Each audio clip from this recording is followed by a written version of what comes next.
जोङो मोनसे स्किम मोनोब्ला बा पिएनआरडिनि जों मोनसे स्किम लानानै थाङोब्ला बा 3 लाखनि नों स्किम मोनबाय से नों बक्स कालभारनि नोंनो हरबाय एक्सबिएलटि हिसाबै हाग्रामा महिलारिया जोंनो मोनसे एप्रुभेल हरबाय बे खामानिखौ मावनो थांनायाव क'क्राझाराव जोङो 20 बार थाङाबा नोंनि खामानिया जाफुङा साधारन जों 3 लाख थाखानि जुदि स्किमखौ जोङो क'क्राझाराव जुदि जों 20 बार थांनांगौब्ला 5,000 थाखा खरसा जायो खनसे क'क्राझार थांगासेयाव अब्ला नोङो 20 बार क'क्राझाराव जुदि थांनांगौबा 20 बाराव जोङो 1 लाख थाखा खरसा जायो अब्ला नों 3 लाख थाखानि स्किमखौ नोङो 1 लाख थाखा गारग्रोनांगौब्ला आरो फैयै फैयै बे अफिसार्सफोर दं बे अफिसार्सफ्रा ओरैबायदि माने नोंनि खामानियाव नों गरसे थख' बिथांमोननि टेबोलाव फैसा होआबा जाया बेनिखायनो जों ओरैबायदि मुगैनाय मोन्दों बेफोरबायदि स्किमखौ हाग्रामा महिलारिया बेबायदि खालामनाङा बेबायदि स्किमखौ समष्टि वाइसआव ब्रेकआप खालामनानै बा एमसिएलए लेभेलाव बा इएम लेभेलाव माने समष्टि वाइसआव ब्रेकआप खालामनानै पिएनआरडिआव हरनांगोन बा ब्लक लेभेलाव हरनांगोन बेखौ ब्लक लेभेलाव हरनो हायो जे बिथाङा जे क'क्राझाराव गासैखौबो लाखिजोबनाया ओरैबायदि जघन्य माने ओरैबायदि गाज्रि जादों बेयाव ओरैबायदि सिस्टेमा गाज्रि नोंथांमोना दिनै सानना सासे अफिसार बा एसएस अफिसार बिसोरो सेक्रेटारि आन्डार सेक्रेटारि बिथांमोननोबो जुदि नों आखायाव जुदि नों 1000 2000 3000 फैसा होआबा नोंथांनि फाइलखौनो बारनो होआ होमबा मा बिटिसि बियो ओरैबायदि मुगैथावना ओरैबायदि लासिंसिं बेनिखायनो जोङो दिनै जों सानदों जे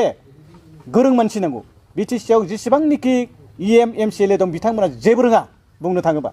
किसुमाना ओरैबायदि दङ गभर्नमेन्टनि अर्डारखौनो फरायनो रोङा बिथांमोनखौ नायनानै दिनै बिटिसिनि अफिसार्स माखासे बे डाइरेक्टर अफिसार्स बे एसएस अफिसफ्राव थगायना जानो चान्स मोन्दों बा माखासे डिलिं एसिस्टेन्ट बिथांमोना ओरैबायदि गरसेबो फैसा होआबा बिथांमोना फाइल बारहोआ होमबा ओरैबायदि जघन्य बेसेबां हाजार मानसि थैनायनि उनाव बिटिसिआ सुक्ति जादों बे बिटिसि सुक्ति जानायनि उनाव बेयाव मोनसे गभर्नमेन्टआव फैबाय न' डाउट बिपिएफआनो सलायबाय बेयाव बिटिसिनि अफिसार्स डिलिंनिफ्राय लानानै गोजौ लेभेलसिम एकदम सिएसडि डाइरेक्टर बेफोर लेभेलसिम गासैबो फैसा नङाबा नोंनि फाइला जाया आरो नोंनि बिल मोना आरो दायो नोंथांमोना नाय ओरैबायदि कौटि लुथिबाय जे नोंथांमोना नाय जे किसुमान बुस्थुफ्रा आननेसेसारि मुस्रिनो कम्बलनो सिखा रुवा बेफोरखौ मा नांगौ जोंलाय बर' माहारिनोलाय जोंथ' मुस्रि कम्बल सिखा रुवा बिनि थाखाय आन्दलन खालामाखै नोंथांमोना नाय बर'नाव सिखा रुवा खदाल गोदोनिफ्रायनो दंखायो बे बिटिसि मोनैनि सिगाङावनो थाखायो बर'फोरनियाव मा दरखार नांदों बे सिखा रुवा खदाल बेफोरखौ माबा होनो साप्लाइ होनो साप्लाइआव लांनोसै थाखाखौ कौटि बिसोरो माबानो पार्चेस कमिटिनो माबा आन्डार सेक्रेटारिनो बेफोरबायदि जानानै बिटिसिनि फैसा धंस दिनै हाग्रामा महिलारा इउसि होनो हाला इउसि होनो हायिनि थाखाय मा जायो एसे एनै जिथुनिखि फान्ड फैयो लोगो कालकाता सिलिगुरियाव खारना थायो बेवहायथ' नों आं साधारन मानसिया जेबो मोनाखै दा बुंनो थाङोबा ब्रेना मोनहास'वाखै बेयाव जोंनि साधारन मानसिया सिलिगुरियाव थांनानै बिथांनो 10% होबासो बे बिल होयो बेफोरबायदि गोबां सिङाव माने बुंथावै बाथ्राफोर आरो नोंथांमोना साननानै नाय जे ओरैबायदि लेथ्रा नांगौ बेयाव बिटिसिआव लाखिनानै जेबो लाब गैया बै अफिसारफ्रानो माने माबाखौ खालामग्रोदों लेथ्रा माने फैसा जाख्ल'नायखौ बिसोरनो फोरोंदों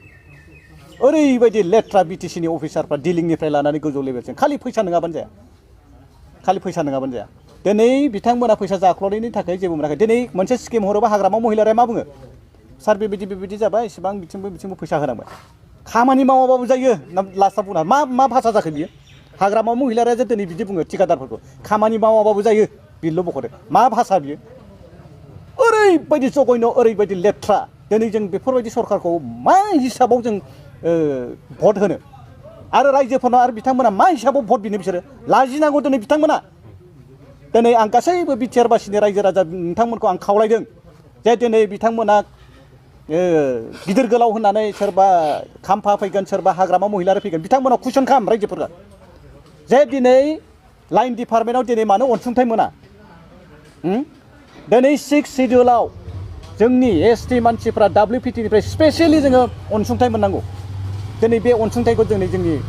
मानसिफ्रा मोननो हायाखै दिनै मा जाखो दा मिनिंलेस माने हाग्रामानि खोथाया भेलुलेस आं दिनै रायजोफोरखौ खावलायदों हाग्रामा महिलारि फैनाय लोगो लोगो कुइसन खालाम आरो इएम एमसिएलए गावनि समस्यायाव थांनाय लोगो लोगो कुइसन खालाम जे मा जाखो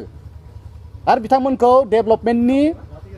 जिथुनिखि एलइडि फान्ड बे एलइडि फान्डजों बिथांमोना खामानि मावाखै आं बिनिखायनो रायजो राजाफोरनो आरो बेखौनो खोन्थाबावदों बिथांमोनखौ कुइसन खालाम दिनै LED फान्ड गावनि एरियायाव डेभेलप जानायनि थाखाय जिथुनिखि फान्ड मोनो 25 लाख बा 20 लाख लास्ट इयाराव मोनदों बिसोर 50 लाख मोनसेबो खामानि मावाखै बिजों मोनसेबो खामानि मावाखै